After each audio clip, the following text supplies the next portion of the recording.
4번 제목은 언제까지나 살며 있는 것이다. 박영균 작품입니다.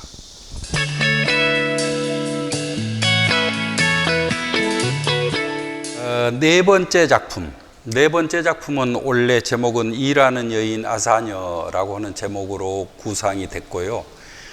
실제 현재 설치되어 있는 작품 제목은 언제까지나 살며 있는 것이다. 지금 우리가 설정한 일하는 여인 아사녀가 누구냐면 지금 이제 임병선 여사인데 신동엽 시인 부인이에요. 임병선 여사님이 쓴 시의 생가라고 하는 시의 마지막 구절이 언제까지나 살며 있는 것이다입니다. 그 작품은 지금 이제 생가 담장에 설치를 해야 되는 이제 그런 상황이었는데요. 먼저 이제 저희가 제공한 미션을 제가 한번 읽어보겠습니다. 시인의 아내 임병선 선생은 서울대 2학년 여름방학 때 부여를 처음 방문했다. 이곳에서 결혼한 이후 숱한 무용담을 남겼으며 이곳에서 사는 동안 이화 양장을 차리는 등 전설 같은 이야기들을 많이 남겼다. 시인의 사후 자료 관리 및 기념 사업 등을 모범적으로 하여 명성을 떨쳤으며 또한 그 연장선상에서 지풀생활사 박물관을 개관하여 한국 박물관 문화의 산 증인이 되었다. 생가 담장 자리는 인 선생이 부여에 처음 도착하여 금강을 바라봤던 장소이다. 그 이야기는 제가 지금 이 신동엽 문학관에 지금 8년째인데요. 그러니까 저 처음 내려올 때 그때 오셨어요. 같이 와서 저한테 이제 직접 들려준 이야기입니다. 그러니까 주변에 초가지붕 2채밖에 없었고 저기에 도착해서 우물가에 서서 금강을 바라봤다. 그렇게 이제 표현을 하시더라고요. 인 선생님 이야기는 마치 소설처럼 재미있어요. 그때 들려주신 얘기가 거기 와서 이제 금강을 바라봤던 그날 이야기예요. 주변에 논밭이 없는 벌판이라 동네 주민들이 신발을 안 신고 다니더래요. 제가 생각할 때 신발을 안 신고 다니는 건 당연합니다.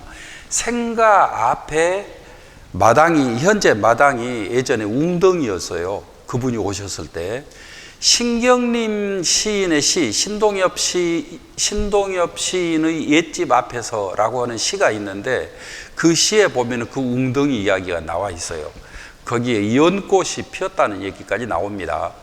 그러니까 이 웅덩이가 있으면 이제 주변이 이제 물이 막 넘쳐 흘러서 질퍽거리잖아요. 그러면은 미나리꽝이 펼쳐지게 되어 있어요. 예, 주변이 미나리꽝인데 그 신발 신고 다니면 흙 묻고 막 복잡하겠죠. 특히 이제 농사꾼들은 여름철에 논밭에 일하러 가려면 신발을 주로 벗고 그러죠.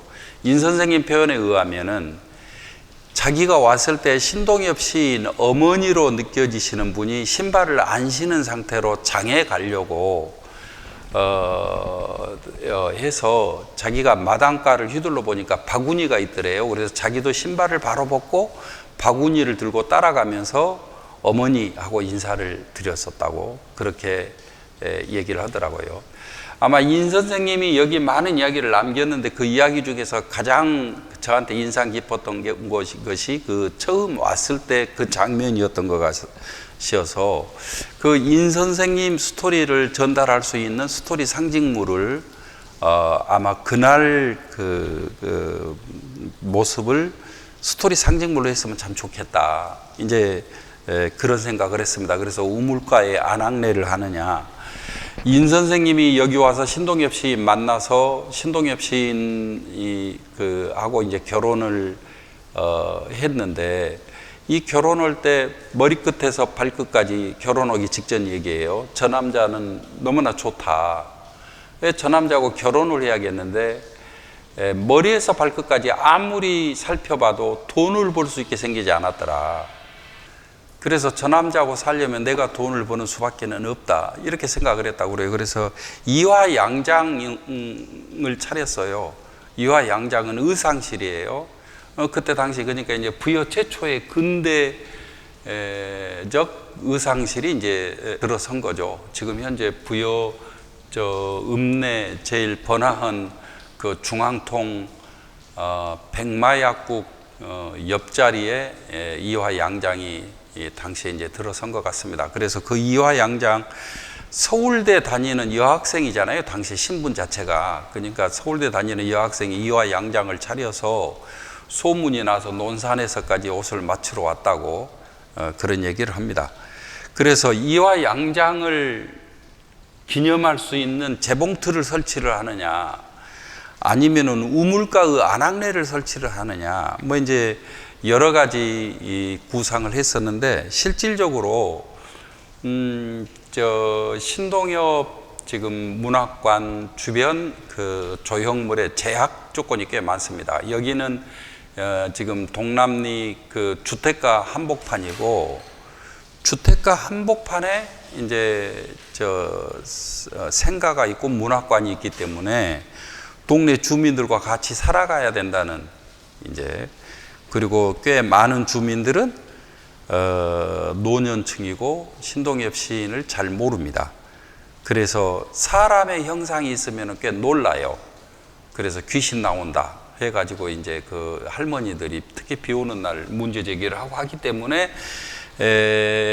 어떻게 해서든지 사람을 보여주지 않고 사람 이야기를 해야 되는 뭐 이제 이런 상황이 됐어요. 그래서 이 점을 고려해서 연구해서 찾아낸 것이 뭐냐면은 우물을 형상화하는 겁니다. 현재 지금 우물, 그러니까 우물에 언제까지나 살며 있는 것이다 글씨가 투영이 돼서 파장을 일으키는 그런 모양의 작품을 현재 설치를 해놓고 있는데, 작품 자체는 완성돼 있어요. 작품은 완성돼 있는데 작품의 배경이 완성돼 있지 않습니다. 현재. 그러니까 어떤 얘기냐면은, 원래 저 생가는 초가집이인데 저 초가를 감당할 수 없어갖고 1989년부터 기와로 바꿨어요. 그 기와로 바꾸면서 담장도 기와가 지금 현재 얹혀져 있거든요. 지금 담장, 그러니까 지금 흙과 돌로 되어 있는 담장이 이렇게 쭉 이렇게 이제 쳐져 있어서 지금 저거를 지붕과 담장을 부여군에서 초가로 다시 지금 바꾸기로 했어요. 그래서 가을철이면은 그 공사가 이루어질 거예요. 그래서 현재 있는 작품에다가 지붕을 초가로 얹을 때 현재 있는 그 담장도 초가로 바뀌고, 현재 작품 위를 초가가 이렇게 덮게 될 거예요. 이렇게 덮고 그 담장 바로 아래를 지금은 이제 금만 그어져 있는데, 담장 바로 아래에 꽃잔디를 심을 겁니다. 그러니까 꽃잔디가 있고 담장을 초가가 덮으면은 저 작품이 완성이 되는 거죠. 저 작품 제목은 언제까지나 살며 있는 것이라는 박영균 작으로 강화유리로 되어 있고, 80cm 높이에 60cm 세로 80cm, 가로 60cm, 그 다음에 이 폭이 60cm가 돼요. 이렇게 되는, 그래서 생가 마당 왼쪽 우물에 임병선 여사의 오브제로서 살며 언제까지나 살며 있는 것이다 라고 하는 우물 모양의 작품이 들어서게 된 겁니다.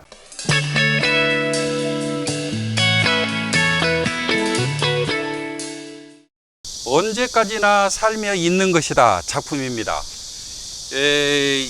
이 자리가 원래 우물이 있던 자리예요. 이 우물이 물맛이 아주 좋아서 저 동네 주민들이 길을러 다니던 우물입니다. 지금 그 자리에 임병선 선생님이 서서 그 금강을 바라보았다는 것이거든요. 이게 맨 처음에 와서 임병선 선생님이 섰던 장소라고 이렇게 생각할 수 있을 겁니다.